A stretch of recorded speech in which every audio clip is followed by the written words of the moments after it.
Assalamualaikum warahmatullahi wabarakatuh. Jumpa lagi dengan saya Didi di channel Pengalaman Mistis. Bukan sekedar cerita horor, tetapi cerita berdasarkan pengalaman nyata. Sobat Pengalaman Mistis, dimanapun Anda berada, saya akan menyampaikan sebuah cerita. Yang cerita ini disampaikan oleh kawan saya. Sebut saja namanya Mbak Yeti. Kala itu berkisar pada tahun 1990, di mana saat itu usia Mbak Yeti masih anak-anak, berkisar kelas 1 atau kelas 2 SD.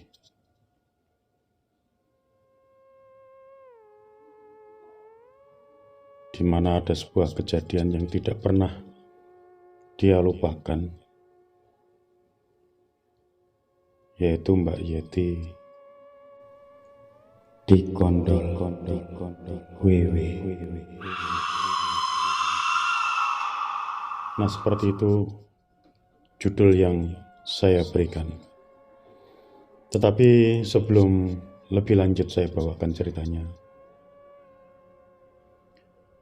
saya mohon dukungan dari para pemirsa untuk sekedar memberikan subscribe, memberikan like maupun berkomentar,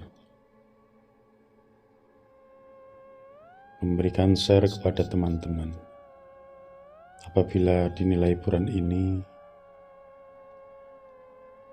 bisa menjadi sebuah referensi, membuat sebuah pelajaran bagi Anda.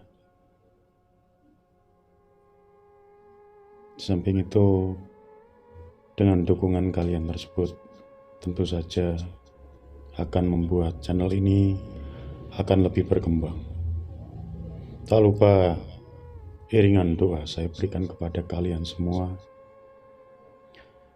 Semoga kalian senantiasa diberikan taufik hidayah, diberikan rezeki yang luas, yang halal, yang barokah, dijauhkan dari segala mara bahaya, serta senantiasa mendapat perlindungan dari Allah Subhanahu wa Ta'ala. Oke, sobat pengalaman mistis, saya lanjutkan kisah yang disampaikan Mbak Yeti ini.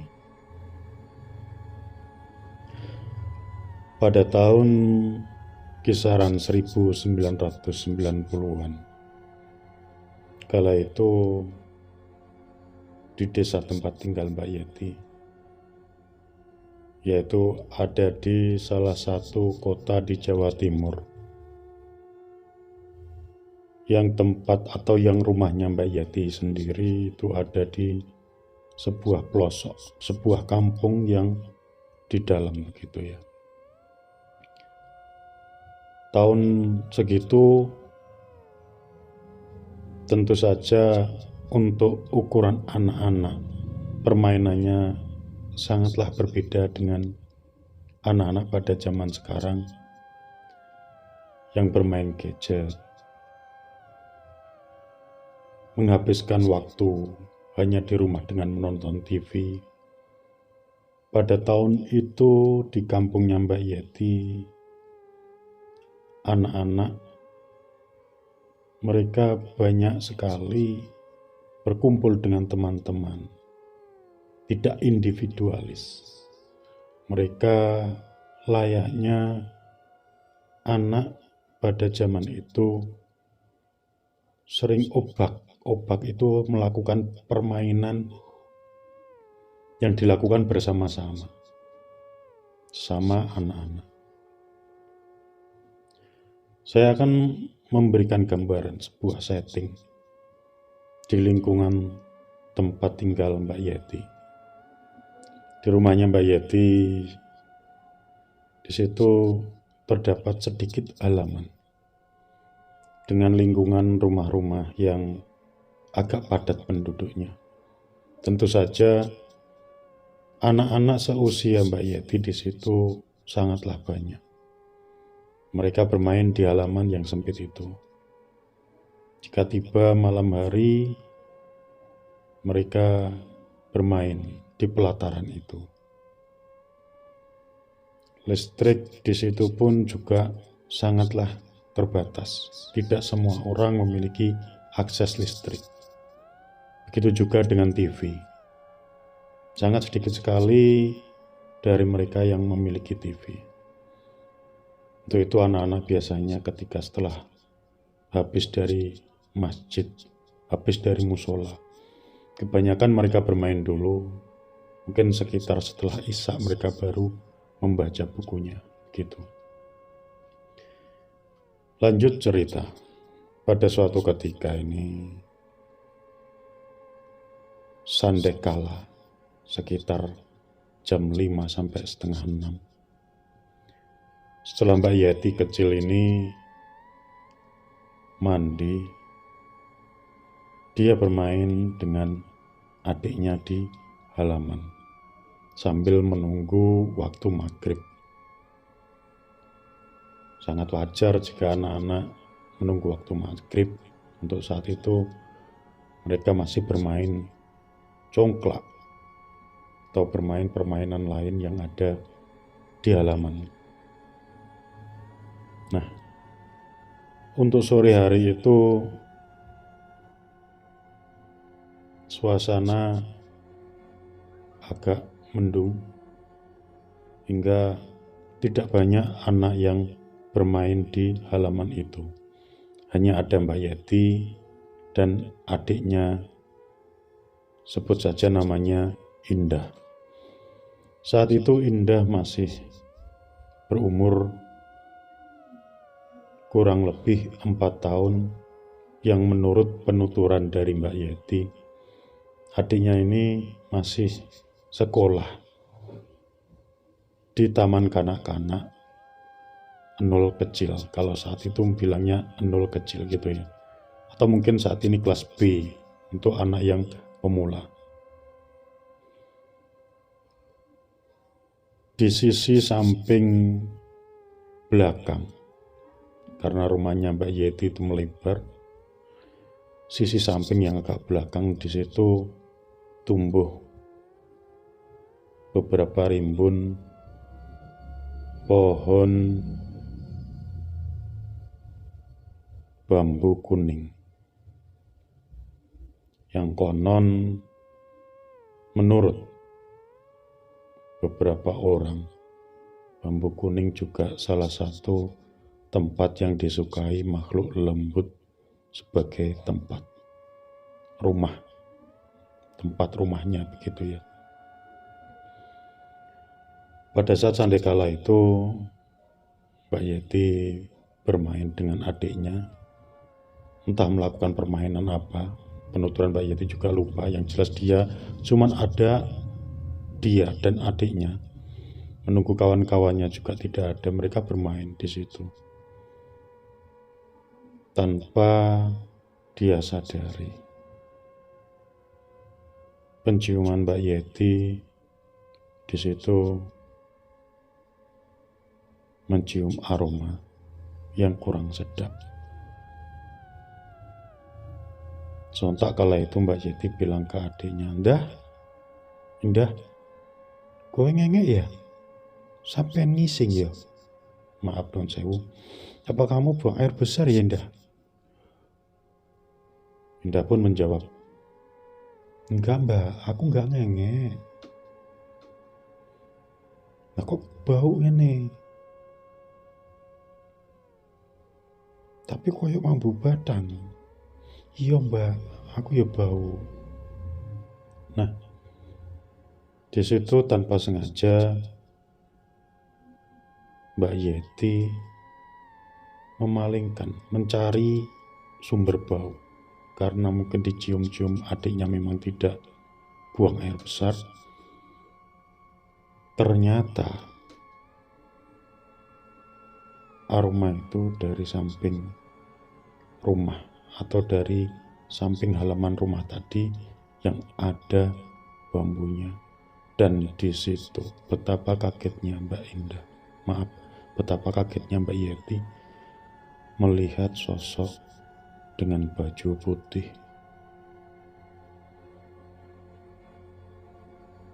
Dia menghadap belakang, memunggungi dengan penampakan punggung yang busuk, bisa dikatakan begitu. Sontak kejadian ini membuat mereka berdua lari untuk masuk rumah.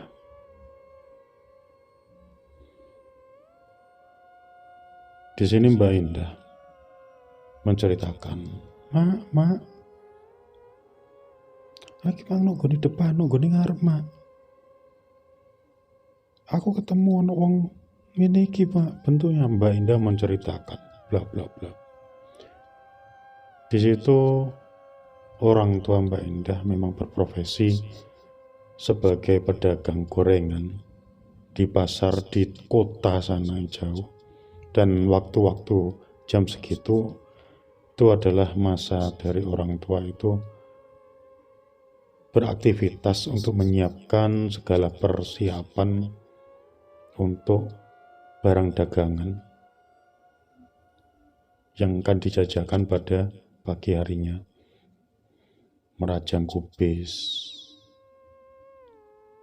marut, ketela, dan lain-lain buat onde-onde atau apa itu makanan tradisional. Ketika dilapori hal yang seperti itu, orang tua dari Mbak Yeti tidak begitu kaget, tidak begitu tersentak. Dia cuma melanjutkan pekerjaannya dan bilang, makani tolendo jam yamene iku ojo dolanan nae kono ndang wudu nang nggon musala. Seolah-olah pernyataan dari Mbak Yeti tidak digubris. Saya sedikit artikan, makanya toh jam segini ini kamu harusnya wudu, harusnya pergi ke musola, jangan main, ini sudah sandekala, ini sudah menjelang maghrib. Itu yang disampaikan orang tua Mbak Yeti. Di situ pun Mbak Yeti segera mengambil wudhu, segera menunaikan sholat. Walaupun ketika keluar rumah, Mbak Yeti itu ragu-ragu, masih takut. Dan sebelum keluar dari pintu masih menoleh ke arah bambu-bambu kuning yang ada di pojokan sebelah kanan gitu ya.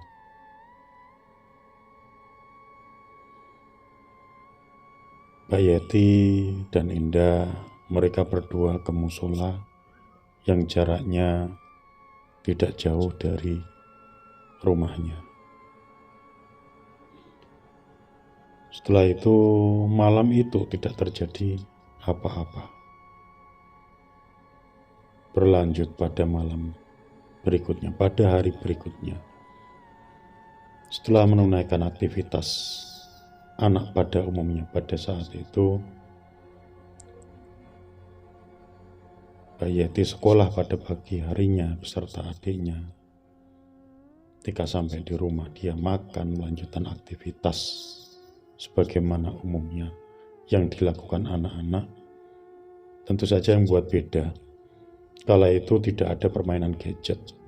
Jadi mereka melakukan permainan-permainan yang dilakukan anak-anak pada kala itu.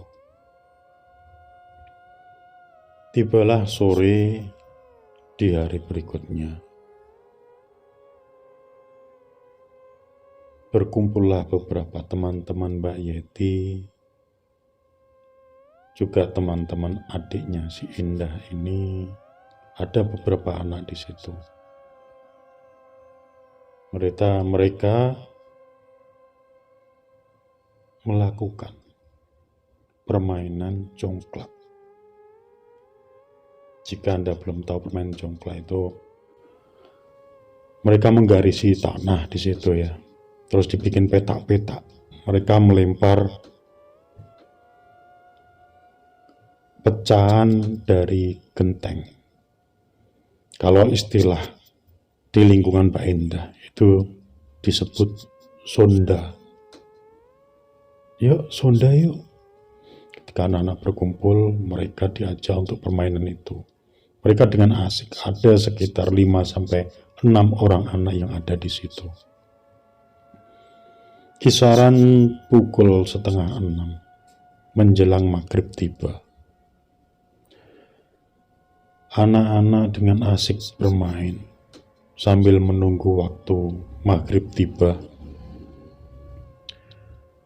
Karena congklak ini permainannya harus bergantian. Ketika Mbak Yeti belum waktunya memainkan atau melempar congklaknya, Mbak Yeti dikagetkan dengan panggilan seseorang yang tidak Mbak Yeti kenal. Masih di area bambu-bambu kuning yang hanya ada beberapa biji, sekitar tidak begitu rimbun. Duk, Rinio, Duk, Rinio. Karena Mbak Yeti saat itu melakukan permainan, belum waktunya dia merasa dipanggil, Mbak Yeti pun mendekat.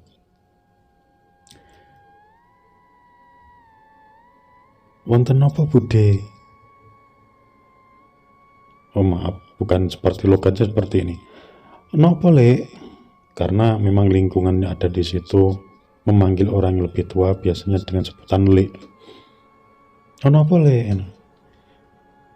Dok, gelem melo aku, engko tak kei panganan enak. Dok, kamu mau ikut saya? Nanti tak kasih makanan yang enak. Nah, mungkin pikirnya Mbak Yeti saat itu, karena anak kecil mau dikasih makanan enak, mau dikasih, pikirannya mungkin mau dikasih permen atau dikasih kue apa begitu ya. Maka Mbak Yeti saat itu mengiyakan. Nduk melakun Nduk. Diajaklah Mbak Yeti jalan kaki. Dan Mbak Yeti anehnya di sini manut begitu saja. Cuman tanya mau kemana. Harap nanti Le, ayo to melaku, ikut saya. Tak kei panganan sing enak. Mbak Yeti meninggalkan kelompok bermainnya tadi, teman-temannya tadi, tanpa meninggalkan pesan. Mbak Yeti berjalan berdua dengan orang yang setengah baya ini, wanita yang setengah baya, dengan pakaian yang biasa. Pakaian dengan layaknya orang pada umumnya memakai baju daster biasa dengan warna batik, seperti umumnya ibu-ibu pada saat itu. Ketika berjalan dengan orang ini, Mbak Yeti merasa jalannya itu begitu cepat. Tapi Mbak Yeti tidak merasa lelah. Seolah-olah jalan itu sangat cepat.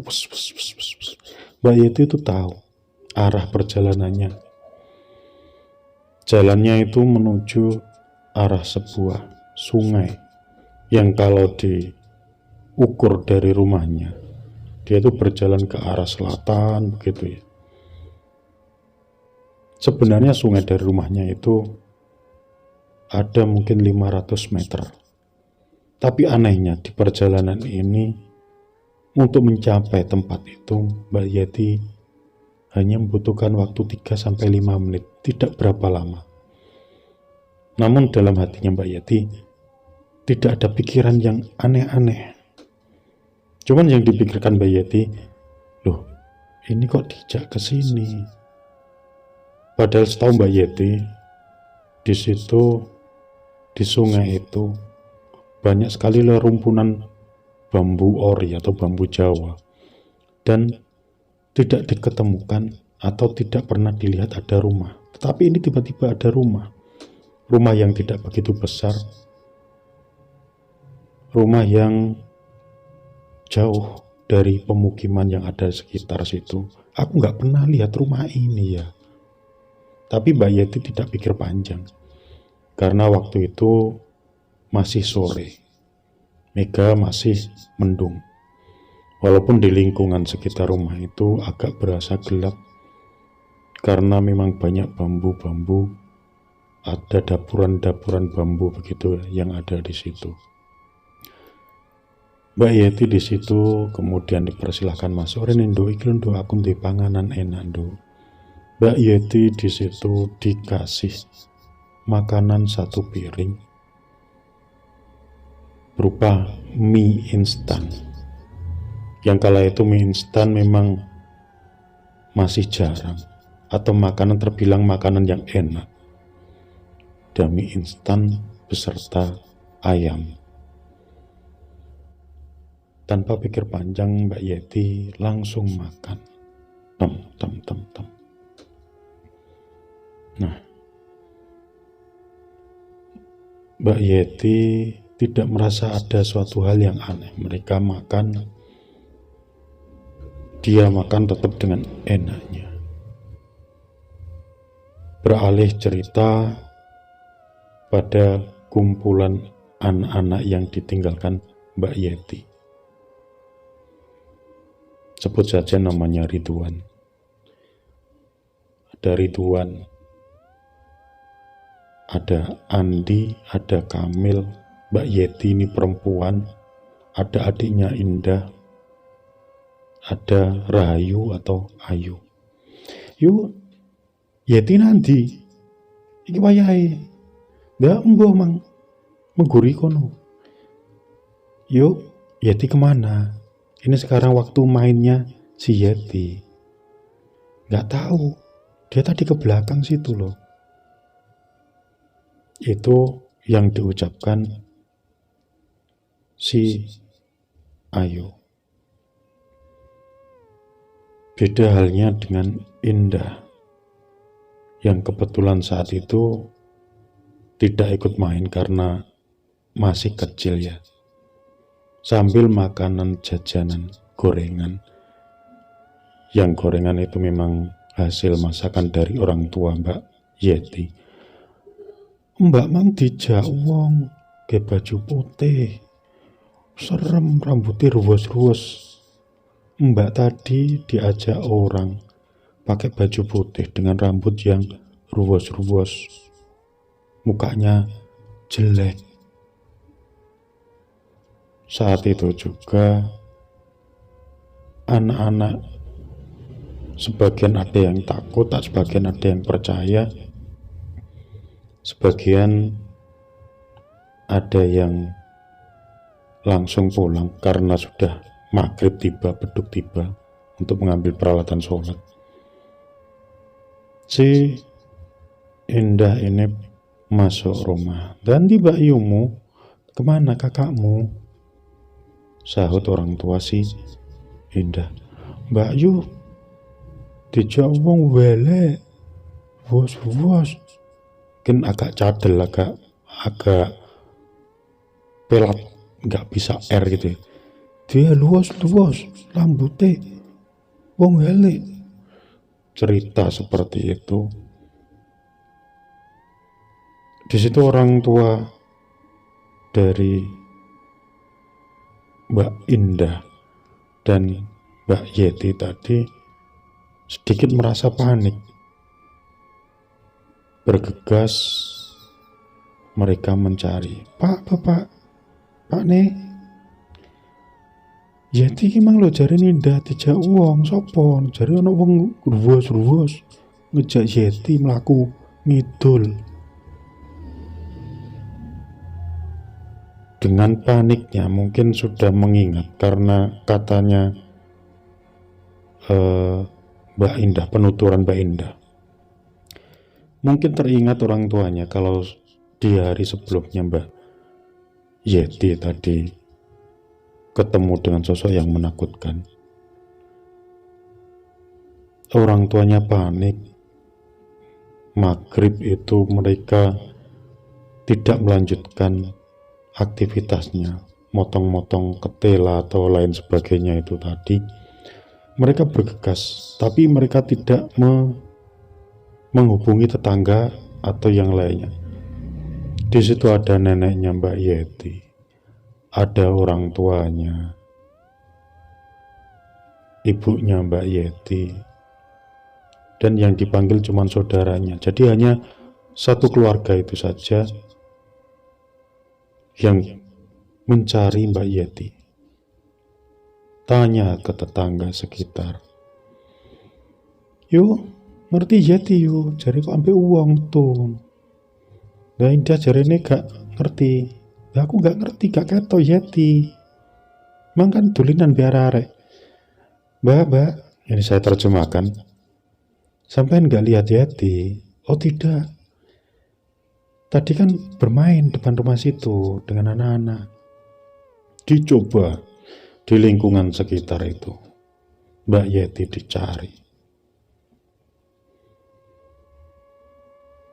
Berbeda dengan ceritanya Mbak Yeti. Mbak Yeti setelah makan, Mbak Yeti teringat pesan dari orang tuanya kalau maghrib itu harus lekas berangkat ke musola.